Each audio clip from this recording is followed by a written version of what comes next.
JDM legends, some get all the hype, while others stay in the shadows. Today, we're counting down the top 5 most underrated JDM cars, the hidden gems that deserve way more love. Let's get into it, and what better way to start than with a car that redefined performance sedans in the 90s, the Mitsubishi Galant VR4. Picture a car that's the perfect mix of unassuming style and thrilling performance. The Mitsubishi Galant VR4. This isn't just any sedan. It's a rally-bred powerhouse with a story that will blow you away. Let's dive into what makes this car a true legend. The story of the Galant VR4 begins in the late 1980s when Mitsubishi had its sights set on rallying glory. The World Rally Championship, or WRC, was the ultimate proving ground, and Mitsubishi needed a road-legal car to qualify under Group A homologation rules. Enter the VR4. At first glance, it might look like just another family car, but under the hood, it's a whole different beast. Let's start with the powertrain. The VR4 was equipped with the legendary 4G63T engine, a 2.0-liter turbocharged inline-4 that would later become the heart of the iconic Lancer Evolution series. In the Galant VR4, this engine churned out a respectable 237 horsepower and 224 pound-feet of torque, making it a serious contender in its day. Paired with a 5-speed manual transmission, the VR4 could launch from 0 to 60 miles per hour in just 6.5 seconds. Not bad for a car that could also haul your groceries. But what really set the Galant VR4 apart was its drivetrain. Mitsubishi fitted it with a full-time all-wheel drive system, including the innovative Active Yaw Control, or AYC. This technology allowed the car to transfer torque between the rear wheels, improving handling and cornering performance. Essentially, AYC made the VR4 feel glued to the road, even on the tightest of turns or the slipperiest of surfaces. And when you're rallying through muddy trails or snowy passes, that kind of control can make or break your race. Speaking of rallying, the VR4 wasn't just built for the road, it lived for the dirt. Mitsubishi's rally team piloted the Galant VR4 to impressive results, including a win at the 1989 Thousand Lakes Rally. These successes helped lay the foundation for Mitsubishi's dominance in the WRC during the 1990s, but they also cemented the VR4's legacy as a performance icon. Now, the VR4 wasn't just about raw performance, it also packed a surprising amount of luxury for its time. Think leather seats, automatic climate control, and even a digital dash in some models. This blend of comfort and capability made it a true sleeper, a car that could destroy rally stages by day and cruise comfortably by night. But like all great things, the VR4's time in the spotlight eventually came to an end. Production ran from 1987 to 1992, after which it passed the torch to the Lancer Evolution.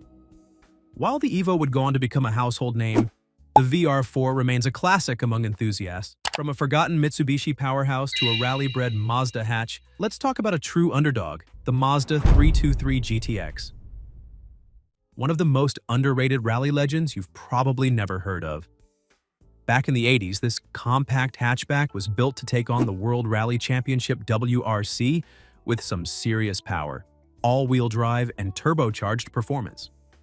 But for some reason, it never really gained the same legendary status as the Lancia Delta Integral or the Audi Quattro.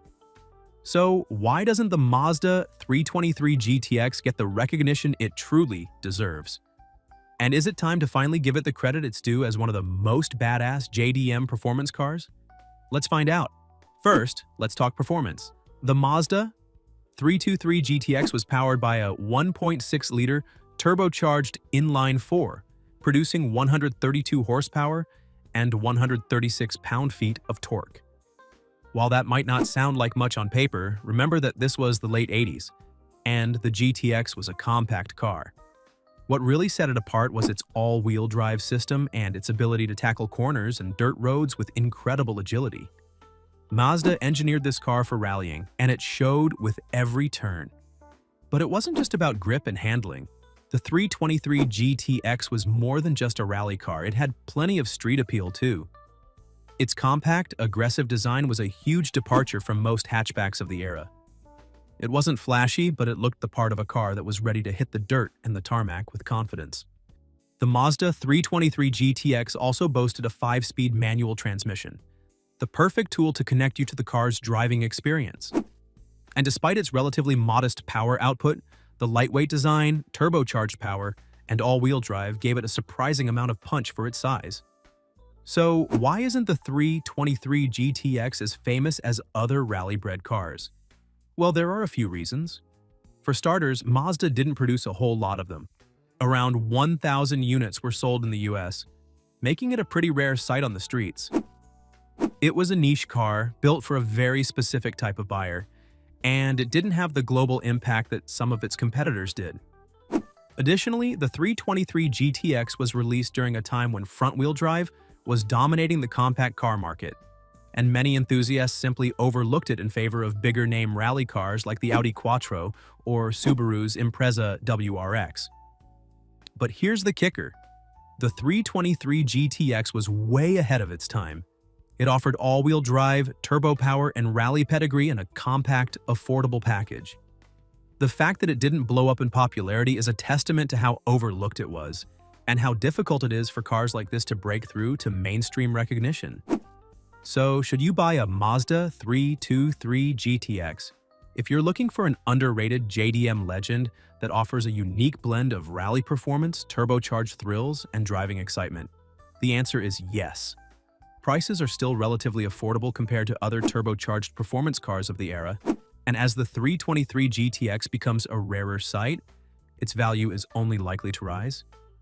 The 323 GTX proved that rally DNA could exist in a compact package, but what about a luxury sedan with serious V8 muscle? Enter the Lexus ISF. Have you ever wanted a luxury sedan that's not just comfortable but can also smoke a muscle car off the line? Well, buckle up, because today we're diving into the Lexus ISF, a car that's part luxury cruiser, part beast on the road, and an underrated gem in the world of performance sedans. So it's 2008. Lexus, known for its reliable and smooth-riding luxury cars, decides it's time to shake things up and challenge the big boys, BMW M3s and Mercedes-AMG C63s. Enter the Lexus ISF, the first of its kind for Lexus's high-performance F division. But this wasn't just a flashy badge slapped onto a standard IS sedan. Oh no, this was something else entirely. Let's start with the heart of the beast. Under the hood, the Lexus ISF packs a 5.0-liter naturally aspirated V8. This engine produces 416 horsepower and 371 pound-feet of torque. Back in its day, that was serious firepower. And here's the crazy part. This thing can launch from 0 to 60 miles per hour in just 4.6 seconds. That's quicker than a Scat Pack, and yes, it's a luxury sedan doing that. Think about it. Heated seats, leather upholstery, and you're leaving muscle cars in your rearview mirror. If the ISF's specs have caught your attention, consider subscribing for more car content like this. Now, back to the ISF. It's not just about straight-line speed. This car was built to handle too.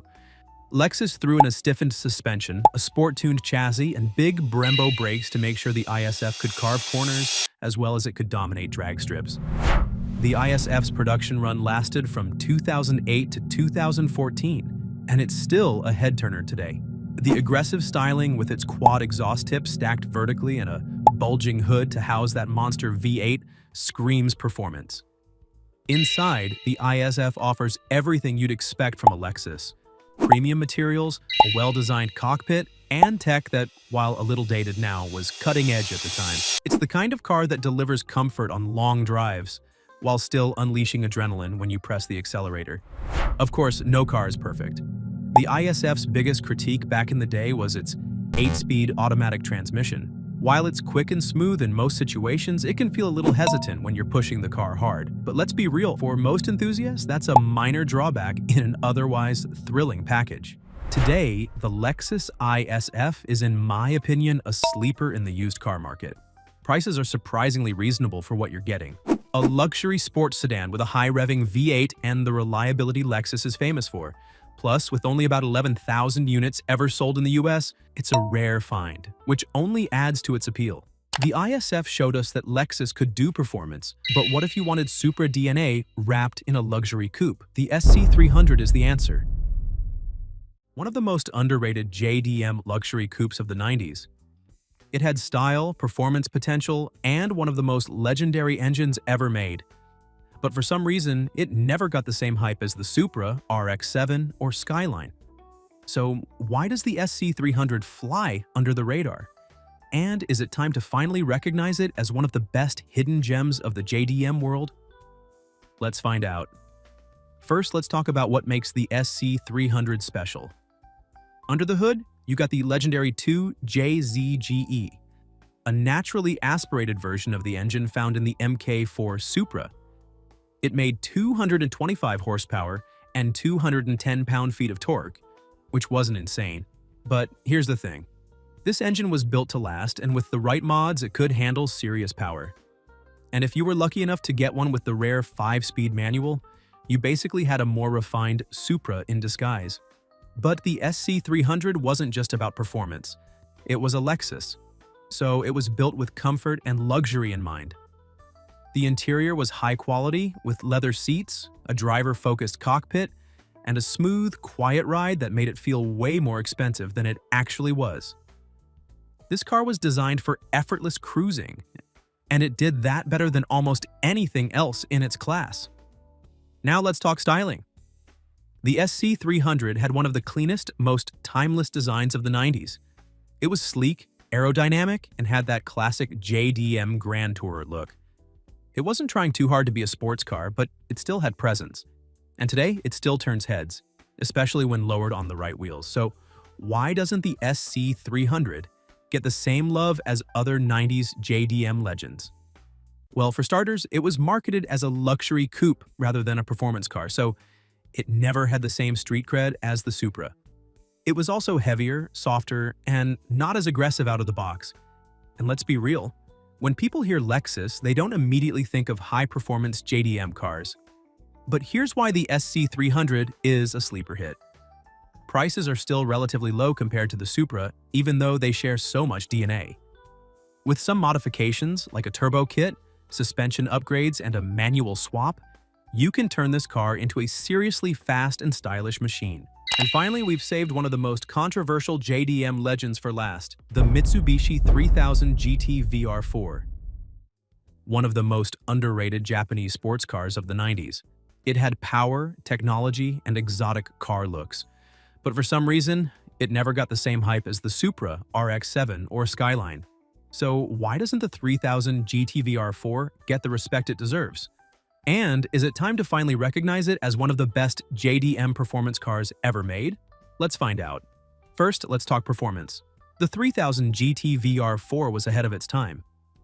Under the hood, you got a 3.0-liter twin-turbo V6, the 6G72 making 320 horsepower and 315 pound-feet of torque.